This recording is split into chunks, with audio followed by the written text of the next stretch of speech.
What's up, y'all? It's your boy Dante back again with another video. Today I am in Stamford, Connecticut. First and foremost, before we get into that, I want to say thank you and shout out to each and everyone that has been supporting the channel, that's been liking and subscribing to videos that I've been putting out there, that's been following me for this journey that I'm on.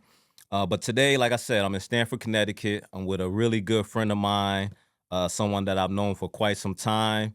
He's a man of many hats. He's a motivational speaker, community activist, um, personal trainer. Author. He's a father. Yeah. He just added something new to his resume. He's also a author. But all in all, man, real solid dude ever since I've known him, man, and I can't speak highly enough about him. So I want to, at this time, introduce you guys to Mr. Wilner P. Joseph. What's going on, Pop? Man, I'm good, my brother. I appreciate you having me on your wonderful platform, man. Yeah. Filled by faith, man. You know, y'all go out there, subscribe, like, and share this video and other videos that my brother has been doing, man. It's just good that brothers like you are highlighting, great stories and wonderful people, man. So I appreciate being on this podcast. I appreciate you, man. And I just want to say that you inspire me, man, in many ways. I don't know if I tell you this enough or not, but a lot of the things that you do, man, it kind of motivates me to want to do more, because I feel like, man, I could do a lot more within the community, as far as helping the people and just utilizing my resources to kind of uplift others. So I just want to give you your flowers for that. You know what I'm saying? Thank you. I appreciate that. Thank you. So how you doing, man? You looking good? You feeling good? Yeah, Everything good with you? Listen, I can't complain, man. God is good. God is good, man. Yeah. Listen, anytime that God gives me the gift to wake up in the morning, I can't complain. Right. All I could do is just be better than I was yesterday. Okay. So I'm Absolutely. good. I appreciate Okay. you asking. How you feeling? I'm good, man. I can't complain, man. Life is good. I'm That's blessed to what's see another day. You know, so many people didn't wake up to see today. So, with that being said, I'm blessed. I'm happy to have the support team that I do have behind me, and just excited on what's next for me, because Nice. you just never know. So I'm happy for you, man. Appreciate you. appreciate that, Yeah, absolutely. man. So this is our first time like sitting down. So I know some of the things that you got going on, like I said, within the community, things of that nature. But for the people out there who don't know, I want to kind of start from the beginning of your journey, and then we're gonna go all the way to present day. So where exactly were you born? I was born in Stamford, Connecticut. I was born at Stamford Hospital, and born and raised. And a lot of people don't even know this. I've never even talked about this on any podcast, so this is going to be the first. Okay. I was originally from the South End on Stamford.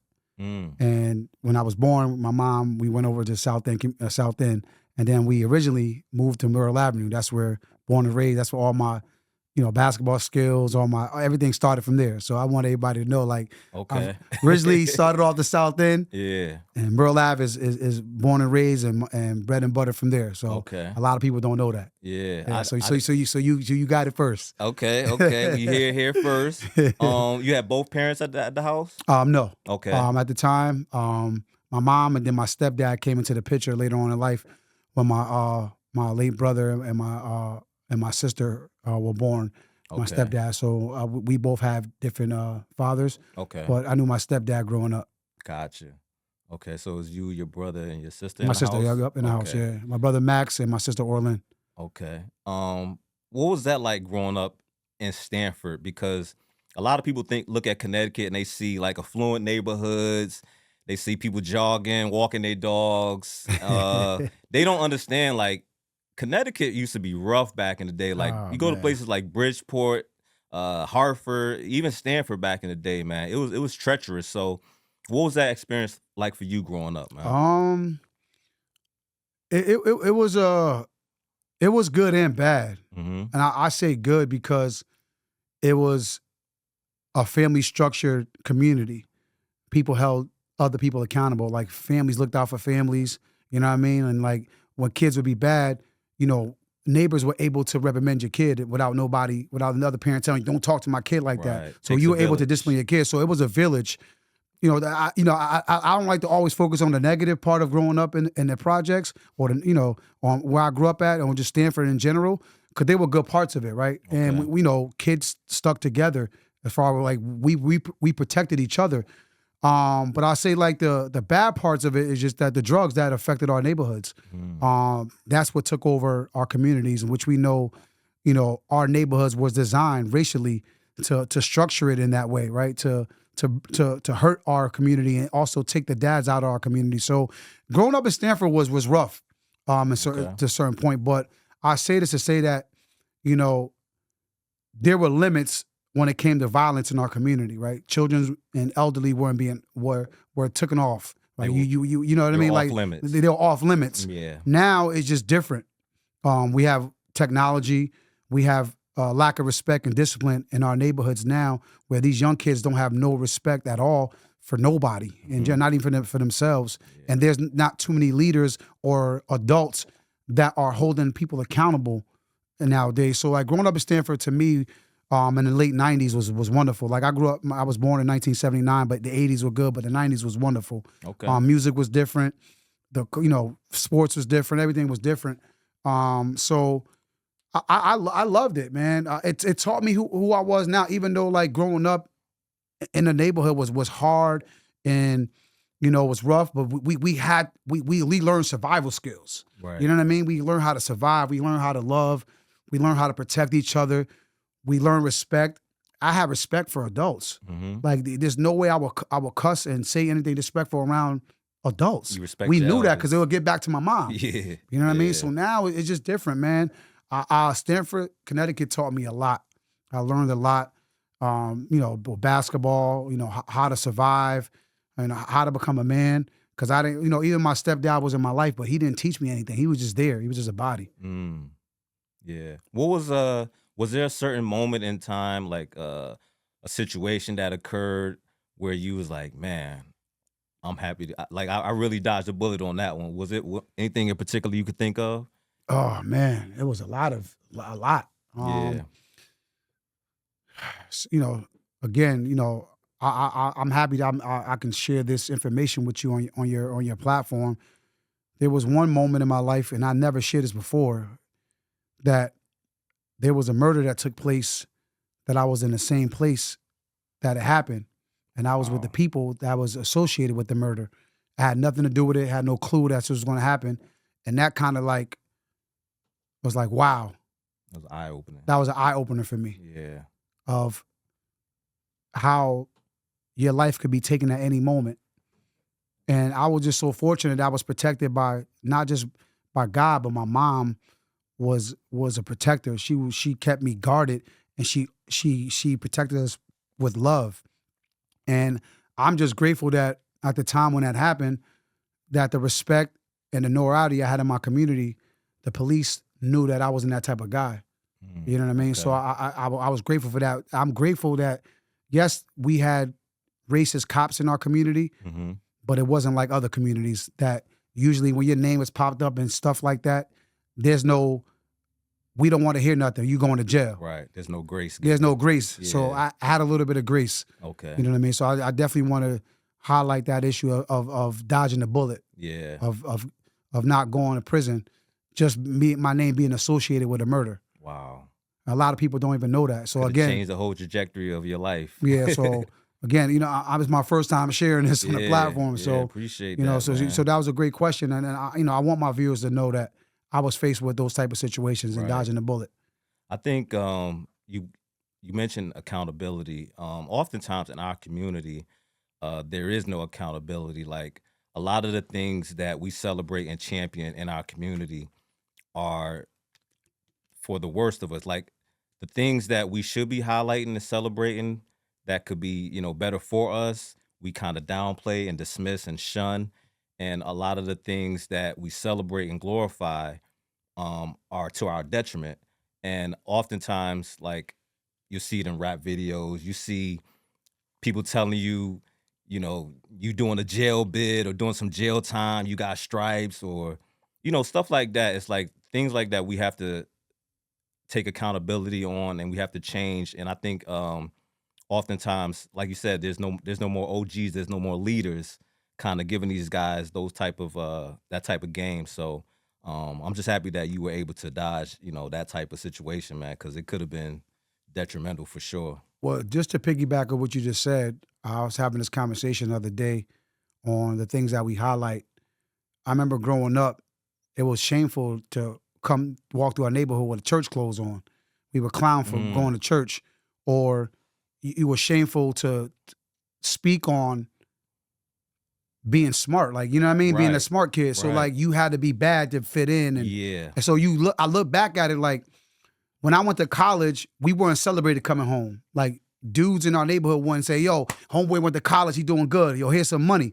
Or you go to jail, you're Welcome home. celebrated. Welcome home. You welcome home Welcome home parties. parties. You know what I Yeah. mean? Dudes buying you clothes, giving you Yeah. money. Yeah. And it's like, hold up. Why is that even a thing to celebrate and highlight of going to jail? Why is that even a thing? And that was a thing growing up. So, Yeah. even with just telling people or just loving the fact that you love God, that was a shameful, right, back then. Or just loving school. Right. Right? It's like yeah. why be shameful of being smart? Why being shameful of going to school? Why being Yeah. shameful of that? So those are the things that never was highlighted or celebrated. Yeah. And where I'm at now with my platform, I try to do as much as celebrate those things, celebrating God as much as I can, highlighting it on every platform, talking about how amazing my God is, talking about how amazing school could be, right? You don't have to go to college, but go to trade school or learn something that you love to start your own business. Teaching entrepreneurship to our children so they can have their own, build their own generational wealth. So these are things that was never taught to me. It was always play basketball, football, or sell drugs. Yeah. I tell the young kids all the time, I'm like, listen, being smart and intelligent will take you a lot further in life than being cool. And they don't get it till years later, but I wish somebody would have sat down and taught me something like that when I was younger. So you went to, which high school did you go to in I Stamford? graduated from West Hill High School. West Hill High School. Okay. 98.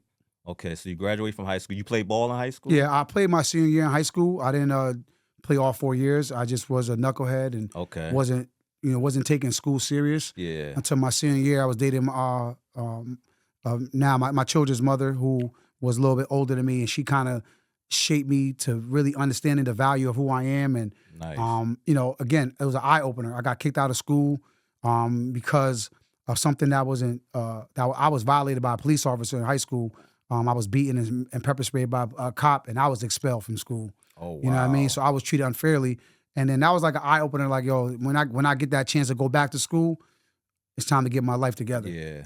Well, so you graduate from high school and you end up going to college? I went to Naugatuck Community College in Waterbury, Connecticut. Okay. You play ball? I played basketball there, yep. Okay. Nice. How was that experience? That was a wonderful experience. That was another eye opener because, I always knew I was really good, but didn't know that I wasn't that good because I didn't understand the concept of organized basketball until I got to college, and my coach taught me the fundamentals of understanding how to add fundamentals to street basketball. Okay. You know what I mean? So when I Yeah. understood the concept of that, I was able to become a better person, a better basketball Better player, Yeah. yeah. So Okay. it was a fun experience in dealing with that. We made it to the junior college national championship game, and I went Champaign, Illinois.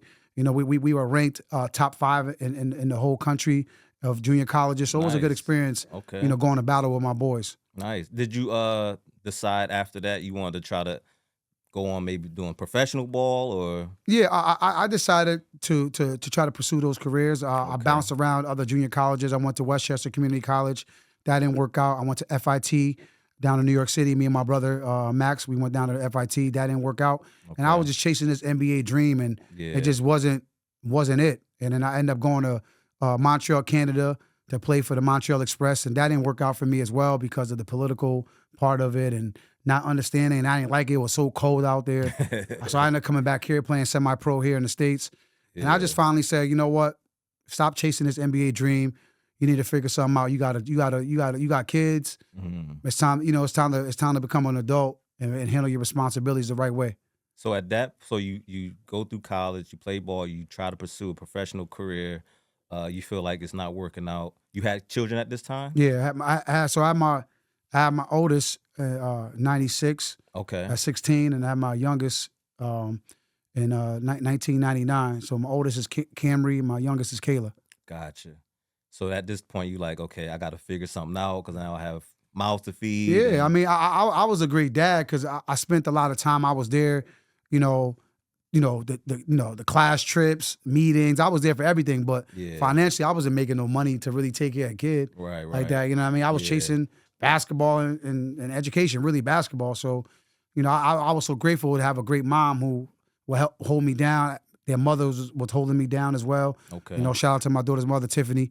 You know what I mean? So like, I was just grateful for the supporting cast that I had. okay.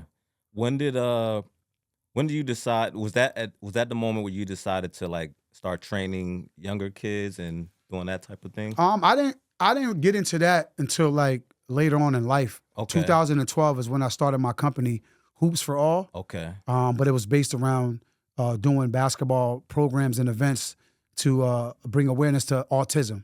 okay, And reason why that happened because when I remember I got laid off my job. I was working at Norwalk Hospital, and I was in the living room with the girl I was dating at the time, and I was like, "Yo, I'm tired of getting laid off. I'm tired of working for somebody. I need yeah, to start my own company." And we were trying to figure out what would make me stand out as a business owner.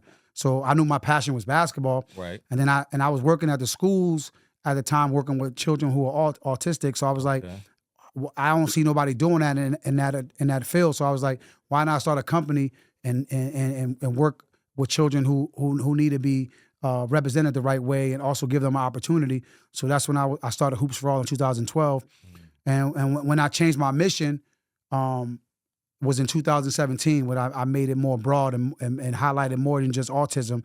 It was based around, you know, gun violence and other things that to me that are impacting our community. So hoops for all, you do personal training and you also So do like walk me through that. so Hoops for All is a organization that pretty much uses basketball as a tool to mentor kids and Okay, using basketball as a tool to get kids in, right? So like dope. basketball kids love, but it's bigger than basketball. It's giving kids exposure to life Right. experiences, Okay. life skills. Yes. And we use that as a tool to create mentoring programs, after school programs, and we do a lot of events. Young Athletes for Change, which is my basketball LLC under the Hoops for All Okay. right nonprofit. We do clinics, camps, and I do personal training. That's Young Athletes for Change. Okay. Yeah, Nice. And I'm gonna have a description in the video of how people can get in touch with you to try to support that and also be a part, maybe bring their kids absolutely. to come out. Um I think I heard in another video that you had like a journey with alcohol and you decided like at some point you just it's not for you. Like what was the point in time where you decided like to leave that alone? September 21st, 2019. Okay. That's when I decided to go on this alcohol journey, Okay. non-alcohol journey. So, for my viewers who don't know, my brother Max Antoine was murdered in 2017, April 20th, 10 days after my mom's birthday. And then in 2019, August 26th, right before my birthday, September 2nd, my nephew, my brother's only son, died 2 years after him in a car accident. He was 18 years old, just graduated Stamford High School. And I was suffering from 2017 to 2019, struggling with my mental health, struggling with grieving, dealing with my brother's grief. And then when my nephew died, I was like, I was turning to a bad alcoholic, not taking my businesses serious, not taking my life serious. I was contemplating, there was times where I wanted to commit suicide. I was struggling bad. Mm, And, I decided at the time when I was, the girl I was dealing with, we decided let's go on this alcohol non-drinking binge. Let's give up some drinking. So right. it turned into a month, 2, 3, and then when me and her split up, I kept going, and I started to really like how my body was transforming, and I started to see how my mind was being cleared up. I started seeing how great I was feeling, how healthy I felt, how much energy I had, and I decided to Nice. really like highlight it on my social media to let my viewers and my people know like what I was doing, but they didn't really know I was just doing countdowns. And when I got to my 100th day of being sober, everybody was asking questions like, what are you counting down?" And I decided to do a YouTube video to Yeah. share my testimony of why I was doing it and how I was struggling with my mental health and grieving my brother and the loss of my nephew as well. Wow, man. That's motivational too because I I don't say I struggle with alcohol because I don't really drink like that, but I do want to at some point get to the point where I don't drink because I do like the way that I feel when I don't drink. Like I have more energy. I'm in the gym. My skin looks clearer. All those things. Hmm. So just hearing you deciding to take that journey, man, I was like, let me figure out what made him decide to go down that path. So that all makes sense. You did mention your brother. February 16th just passed, which would have been his birthday, I Yep, he just believe. turned 42. Okay. April 20th, 2017. Walk me through that day when you heard the news and what was that experience like, man? Um, it was like the world came crashing down.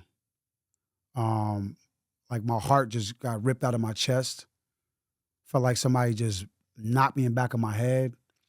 Felt like somebody took the legs under my body. Felt weak, disappointed, and weak because I felt like I couldn't do nothing. Mm, Disappointed, I felt like I could have did something if I was there. Hurt is asking, testing my faith like, God, why do you take my brother? right. So when I received the call 2000, 2017, April 19th, leading up to April 20th, Okay. because my brother passed away after midnight, April 20th. When I received the call, it was shocking, but it was like, how do I break this news to my mom? At the time, me and my mom was living together, and I didn't know how to deliver the message. She was asleep, and I was tossing and turning that night. I was supposed to go up to Tiago's up in Bridgeport. It was wind down Wednesdays, Yeah. but I decided not to because I had a long day and I was exhausted. But I still couldn't sleep. I was tossing and turning. I knew something was off. And um, when I received the call, first thing I thought was, what? Like, what are you talking about? My brother got shot. Like, what? So I'm asking questions, or is he all right? Nobody wanted to give me the answer, the person that called me. So when I hung up the phone, first thing I'm thinking is like, where do I go? How do I get up there? Because I can't drive. I was shaking, crying. Yeah. But when before I even got a chance to even break the news to my mom, I called my sister, I called my daughter's mother, and everybody else that I needed a contact. And my mom kind of woke up out of sleep and knew something was wrong. So a mother intuition of knew her son was in trouble. So Wow. when she finally figured out that her son was shot, I'm in the middle of the street where I was living at the complex, and my neighbor so happened to be driving down the hill. He does car service. He seen me in the middle of the street. It was raining that night, like drizzling, and asked me what was wrong. And I told him like, I need help, bro. I need to get up to the Bridgeport because I can't drive. He decided to get me in the car. My sister comes over to the house, drives my mom up, so I direct them in the wrong direction because I knew something was off. So I told them to go to the Bridgeport Hospital, and I went to the location where my brother was shot. And when I got up there, I see their yellow tape, and I was still trying to get answers, try to figure out what's going on. And the cops wouldn't let me through, because they didn't want to tamper with the evidence or the scene. Right. And they were being aggressive a little bit with me. And then there was a woman cop that came up to me, was like being real kind and gesture, like, hey, I got him. So she was like, hey, relax. I'll be right back, and I'll allow you to identify, let me know if this is your brother. So when she came back with her phone, it was just it, bro. It was like a nightmare. And then when everybody finally got whiff of what happened, the scene or the area my brother passed away, everybody showed up. It was like wildfire. The news got out fast. Yeah. Everybody came from Stamford, everywhere. Bridgeport, just Everywhere. everybody just came to the location to where it happened. And it's just like, I was just devastated. Just devastated, man. Just losing my best friend. My brother just came home from the feds. He did 7 years.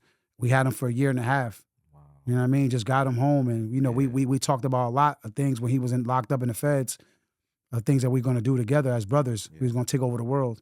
And I didn't get a chance to accomplish those things with him. Wow, man. I'm so sorry to hear that, man. Yeah. I know that, see, for me, I lost someone near and dear to me as well. And you never really heal completely. Nah. Um, and like all the emotions that you describe, you feel or you felt in that moment, I felt the same way. It's disbelief. It's like, what could I have done to prevent that from happening? Um, and I think one of the things that I admire about you, you were able to turn, such a tragic event into to go on to achieve positive things with the $1 Million Smile clothing line. Talk to us about that, man. How did that come about? So in 2017, as you know, we come from a community where when somebody dies, we put them on a T-shirt. You know what I Yeah. mean? So Yeah. one of the homies from the neighborhood, who's an artist, his name is Carl. He designed his logo, Okay. and it was on T-shirts or whatever. So people were just buying them just to represent my brother. But then, like me, as a business-minded person, and also understanding that, like a week or two after my brother passed away, we received some stuff in the mail. My brother was about to start his own clothing brand. Mm. So I'm like, what could I do to, I'm like, what could I do to keep my brother's legacy alive? What could I do to highlight gun violence prevention? Okay. So as time went on, every time I kept wearing a shirt, different colors, you know what I mean? Like people were asking, like, who's that on your shirt? Is that Right. Obama? Is that me? Like he was Yeah. asking bad, different weird questions. And I'm like, the fact that people were asking questions and was creating conversation behind it, Yeah. I knew I was up. I knew there was something bigger than Right. me and everything else. I knew that I can start a clothing brand to not just highlight and keep my brother's legacy alive, but also keep a conversation started behind gun violence prevention. Mm. And our slogan is "No More Silence and Gun Violence," and that's the back of our shirts. I like that. So, just creating ambassadors in the different communities to be supportive of something that's affecting our society. I just thought that'd be smart to just do that. Okay. And so the image on all of the apparel is his face, Yep. and $1 Million Smile is the name of the brand. And $1 Million Smile is because my brother had a great smile, and we used to say he had $1 million smile. So Okay. we used to be out in public, and people were like, "Yo, both of y'all got beautiful smiles," and Yeah. he had, and I used to be like, "I got $1 billion smile." So you know what I mean. So Yeah. it was that. You know what I Okay. mean. So that's where it came from. So his memory will forever live on Always. through the clothing brand, through all of the positive things All this that thing, the you are doing. rallies. My brother has his own mural in the city, the first ever. He has Uh, a day too, right? yeah, In Stanford? 420 is Max Day in Stamford. Dope. Yeah. We've created stickers and did guerrilla marketing all over, put stickers all over different cities I've been to, Okay. Brooklyn, San Francisco, California, all over. You will see the sticker and train stations everywhere, Yeah. just to let people know what the brand is about with our Instagram on the stickers. Okay. I've done so much to really get to where we are now, and we received justice because I didn't give up. I was resilient. I was consistent. Yeah. I fought. I didn't give up, and I wanted to really show people out there that revenge is not the answer. I was gonna ask you too, like that day that your family, you heard that the guy was caught and then eventually sentenced. What was that day like? Oh man, it. First of all, when he got arrested, I knew it wasn't over, right? Because everybody gets a fair trial, Yep. right? So everybody's concerns is, especially the police department and the prosecutor and everybody else, was how do we convict him? Because they took so long to arrest him because of the lack of evidence. Mhm. So when they finally got him in custody. It's like, where do we go from here? How do we stick this case and nail it? Yeah.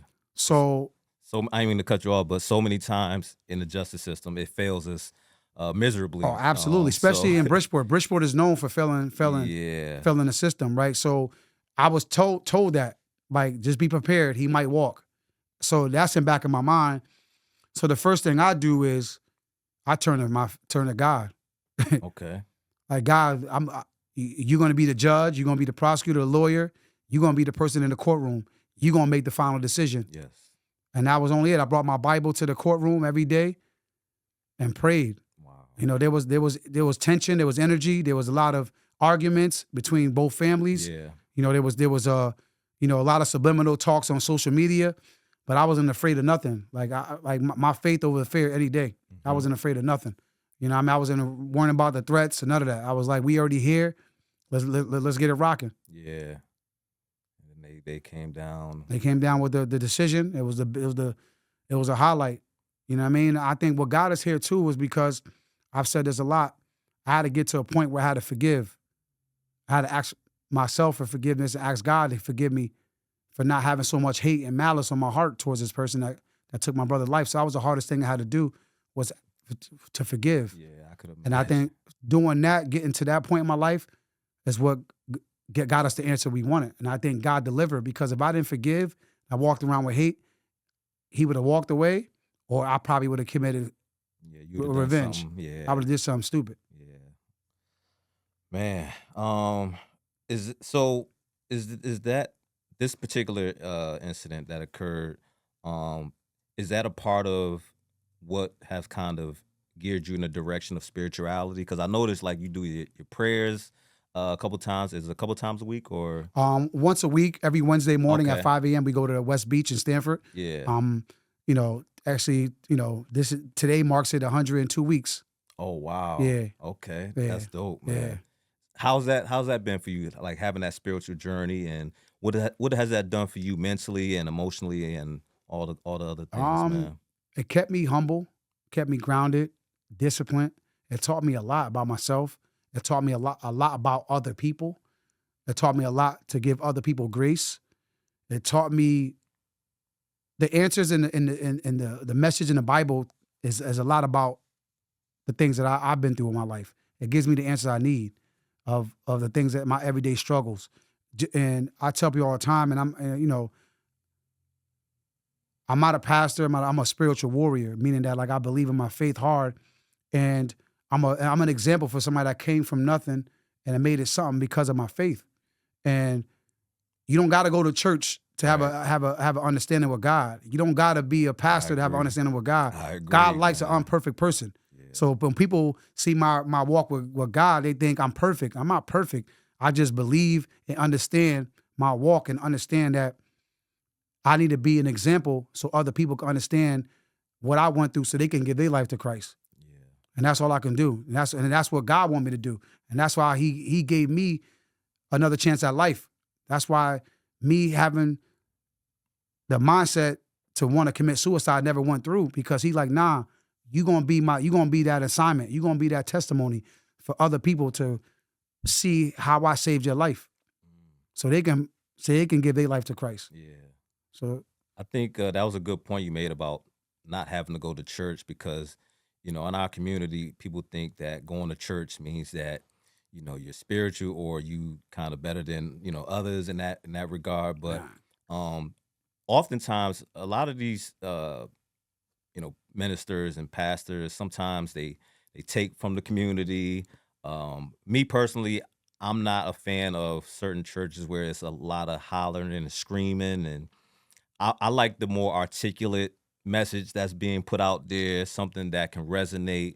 But again, you don't have to necessarily be within the building to have that faith, to have that Or have that spirituality about relationship. yourself. I mean, Yeah, I am a member of the church. It took me a while to get there. yeah. I bounced around different churches. Um, do I go often? No, I just Hmm. go when I can, and then um, but it doesn't mean that just because I don't go to church every Sunday or every day that my walk is different or less, that my love of God is less than the next person. You know what I Yeah, mean? So I think that we get it twisted sometimes. And I think America, our country, has divided us through religion and race, where everybody's competing to who God is bigger and better. There's only yeah. one God. Yep. And, I don't want to get too religion on us, but it just, Nah, I get it's just, it. I totally get it, man.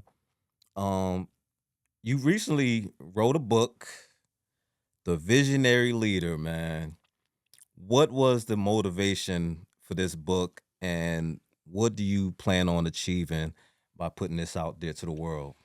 so I've always wanted to write a book and publish a book, but I didn't know how to start.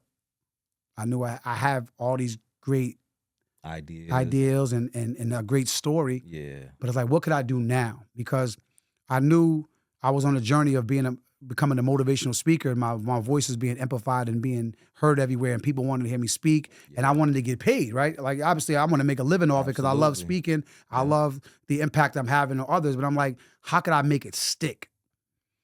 And when I was told that what makes it stick, if you have a book to go with your resume as a motivational speaker, now you have something to really work with. that makes So sense. I said, what could I do to complete fast in a hurry to really stick with what I'm doing? Because the speaking part was happening. I was speaking a lot, but I wasn't really getting paid to speak.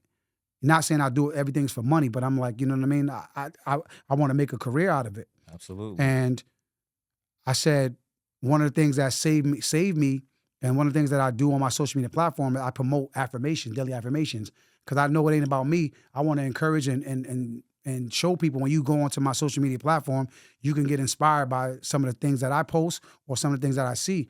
And I encourage people to do that. When you wake up, what's your daily affirmation? If is it praying, is it meditating, is it getting up, exercising, right? It's something that will get your day started in a positive way. Because how you start your day is how you end your day, right? So you got to start your day with something positive. You can't wake up with negativity, pick up the phone or go to social media and watch something negative. Your day's gonna start. Yeah, so you getting will. on your phone. So my thing is like daily affirmation. So I wanted to write an affirmation book, and that's what I did. And that's the neighborhood Bible. Nice. Because they say if you want to hide something from people, just put it in a book. In the book. Yep. So that's what they say. So it's not on no platforms right now as far as like Amazon, none of that. I'm pretty much self-marketing myself. It's like how Master P did it, selling the CDs out the trunk. So that's how I'm doing it as of right now until I'm able to feel comfortable in that space, and then I'm gonna put it on Amazon once I'm able, because I want to see how powerful I can be on my own to really market it on my own to get it out to the masses. Okay, it's more organic that way probably as well. Yeah, just coming on platforms like this and other platforms, and going to other like I've been going to being vendors at other like pop-up events and things like that to sell my books. Getting it out there, word of mouth is everything, and promoting on my social media, Instagram, TikTok, and Facebook. Absolutely. You also shot me recently too. You took a trip to Ghana, man. You went over to the motherland. What was that about, man? How was that experience, man? And what did you take from that as you left? That was something that I prayed about. Okay. I was asking God that I want to be able to be a global inspiration. And I knew that the only way for me to get to Ghana is basketball. Basketball is like, again, back to what we saying about Hoops for All, right? Basketball is what opened up different doors, and basketball is a tool that you can use to highlight the things you want. So I said, God, once you get me on a global platform, I'm going to talk about you. I'm going to talk about everything that I'm doing in the community and bring it to a global aspect of it. And that's what he did. I played on the USA basketball team. There was a tournament out there that ABF hosted, and I was honored to be asked to play amongst other young people. I was the oldest person out there, and I'm grateful because back to my journey of, being healthy, eating healthy, not giving up alcohol. I don't smoke. I do all the things to have longevity, and and be able to perform at 45 years old in another country, playing amongst young people who are playing college or professional.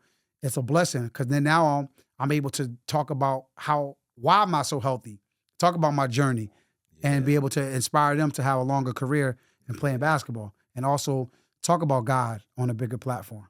What was the energy like out there? Like, were the people very embracing? Was the food good? Was the sunlight a little brighter? Like, what was that, man? Everything was beautiful. Everything from the sun, to the people, to the food, to the women.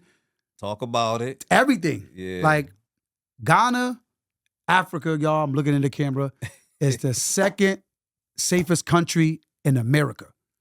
I didn't felt no negative energy. Wow. I didn't feel. You mean in Africa? In Ghana, it's the second safest in the entire continent. Not in the continent, like even the United States, like safe, like second. Yeah. And when I'm talking about how beautiful this country is, it was. I've even extended my trip. I stayed longer than I was supposed to be there. Yeah. It was bigger than basketball. It was learning where I'm from.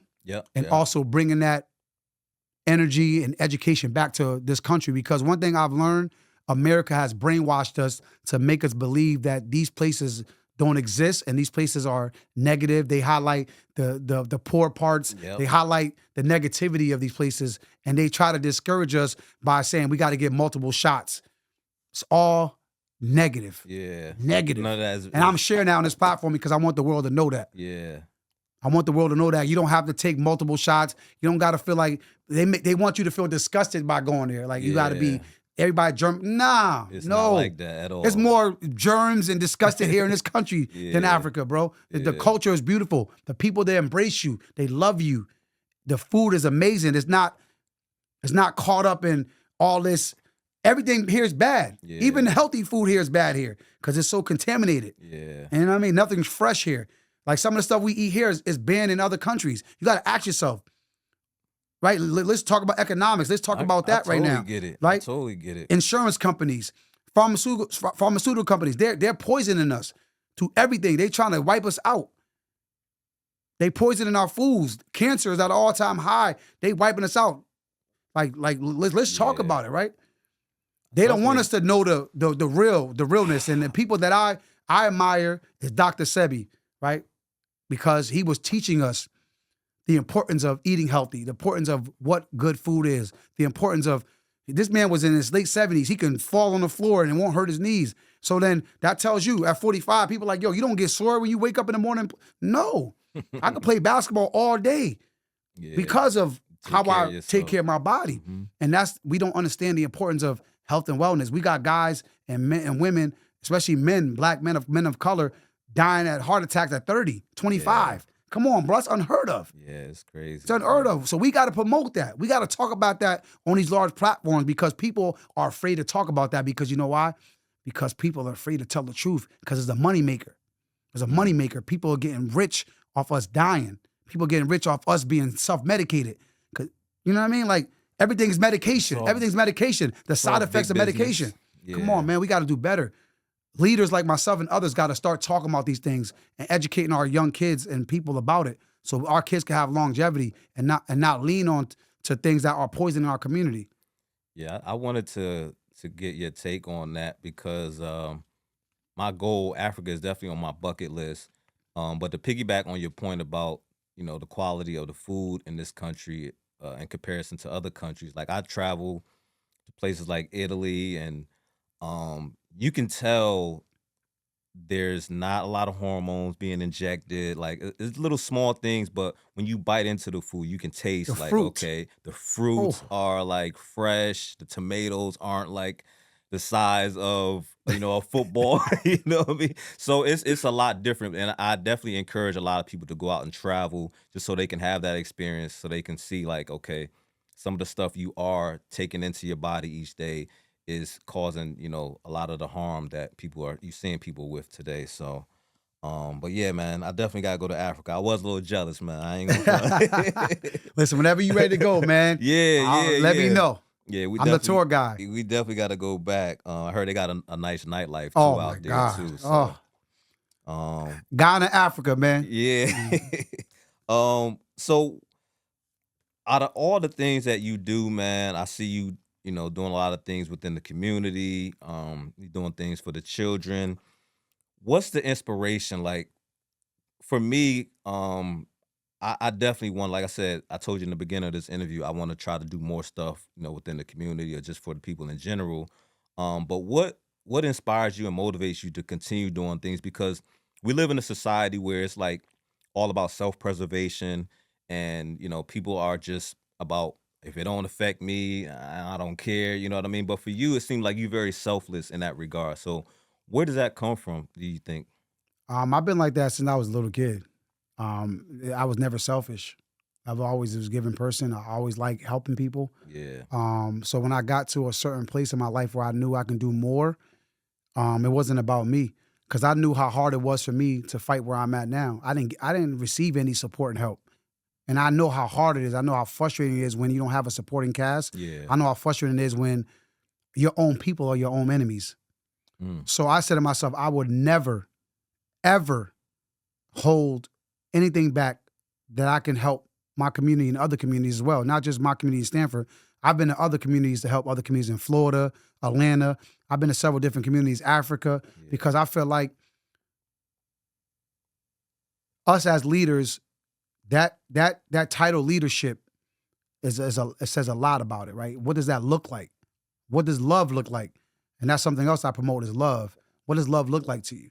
What does faith look like? So if I practice all those qualities of leadership, faith, and love, right, I got to be an example of that by giving, supporting, being there for people when they need help, checking up on people, not just checking on people when things are good, when things are bad, just being that listening ear, not always talking down to people. Just be that crutch sometimes, and not being a gatekeeper.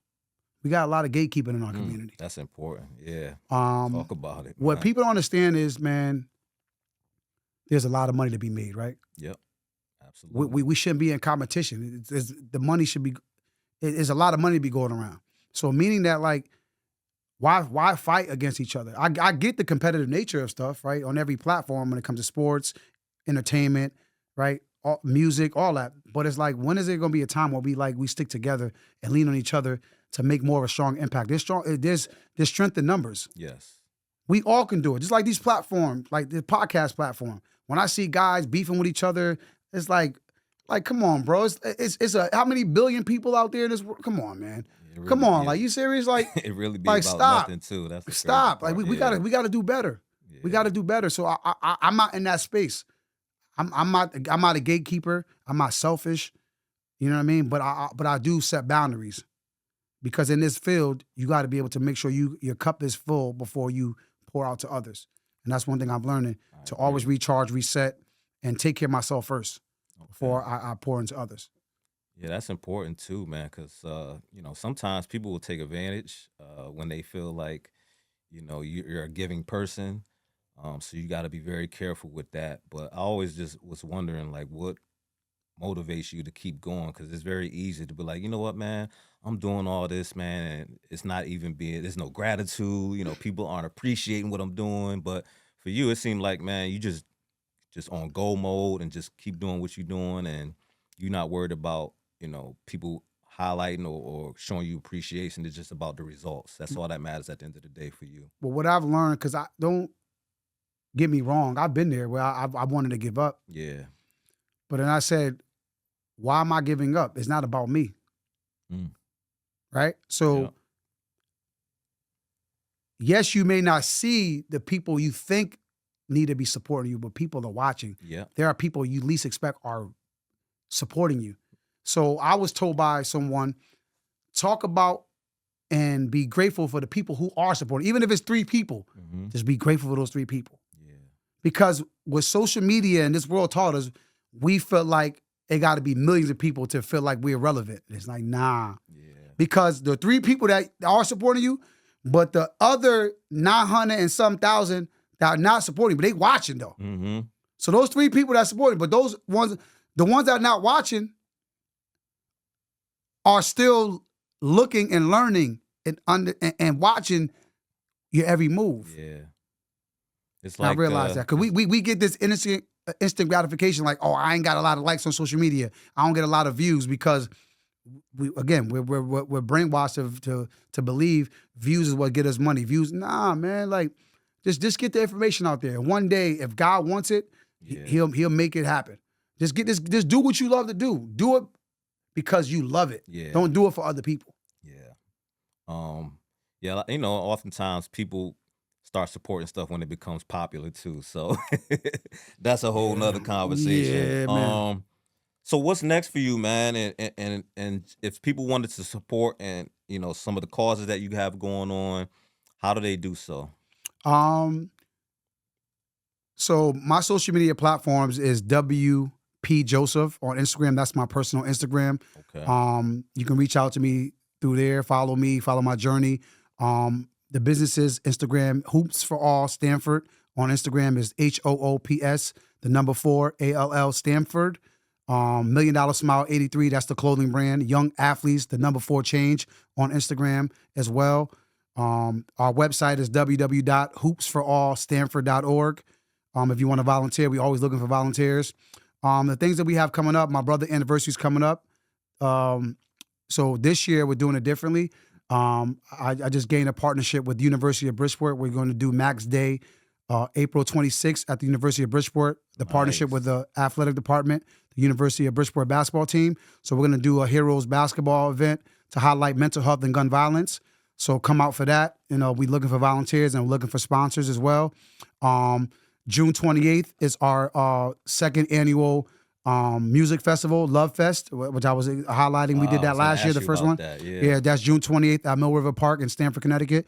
And the purpose behind Love Fest is to create a melting pot to bring all walks of life together through race and religion, right? So the concept of that is the reason why I came up with that is because I felt like living in Stamford, seeing the gentrification in Stamford, they're not allowing not everybody to come to the table when it comes to events. I felt like I want to be the first black person to bring everybody together. Meaning that like I want to be that example, saying that a black person could be a part of Mill River Park. You know what I mean? Not just the Alive at Fives or the other counterparts who just highlight our music and our talents, but don't bring us to the table when it comes to getting money or having decisions. So I wanted to be that person to bring everybody to the table. If it's white, Latin, whoever, let's all work together. So I want to be that person to break that stigma in my city. So I created Love Fest to be able to bring artists and DJs from all different walks of life, Latin music, Afro beats, Caribbean music, gospel. So you talking about all this genres of music in one park, and everybody in one park having a good time eating. Different vendors, Jamaican vendors, Caribbean vendors, all different vendors of walk of life of different food you can try, different kids sports activities, tennis, basketball activities, all different games. Everybody's having a good time, and it's free. You know what I mean? Yeah. So that's dope. And that's it. So June 28th, Love Fest, Max Day at the University of Bridgeport, April 26th. Those are two big things. And then also, I usually do a Father's Day kickball event as well. I don't have a date set for that yet, but follow my social media. And I do that to highlight great fathers. Even if you're not a father, if you're a mentor, if you're an uncle, if you're a stepdad, whatever, if you're a father figure, period. So, just highlighting dads, because we don't get enough recognition and we don't get our flowers enough. So I like to do that. Okay. All right, man. Cool, man. Well, like I said, I appreciate you, sitting down, chopping it up with me, man. I know you don't really do a lot of interviews and stuff like that. But me personally, I wanted to highlight what you got going on, who you are as a person. I think you're doing great things within the community, man. And like I said, you inspire me to want to do more. And I think the world should know all the great things that you're doing. They should know your story. And hopefully this inspires and motivates somebody else to, do more within their own community as well, man. So I appreciate you coming out, man, and Nah, kicking it with I me, appreciate man. you having me, man. Like, listen, you are an inspiration as well, man, because I've been hesitating about starting my own podcast, and just seeing how wonderful your platform is and what you're doing. I can take a little bit from you as well, just to, because sometimes we need that push. We need somebody else to motivate, because I can't be the person always motivating. Yeah. I got to find that motivation from somebody else. So it's always good to be around other people who are doing great as well, to really really push yourself as well. So like, I appreciate you having me on this platform. Thank you, man. And just keep doing what you're doing, man. Don't give Appreciate up. it. Anything you need, you got it. Yeah, That's something I always say in my book. Anything you need, you GOD'd it. So man, keep going, man. Did. Okay. All right. Well, I appreciate everyone for tuning into the video, man. Shout out to Wilner P. Joseph, man, for coming down here today, kicking it with me. Shout out to everyone that's been supporting the videos, the content. Once again, I'm gonna have all the information for you to get in contact with his organizations, Million Dollar Smile, Young Athletes for Change. Young Athletes for Change, all that. So we're gonna have all that in the description. And if you haven't already, like and subscribe to the video, and continue to support me. Once again, until the next time, peace.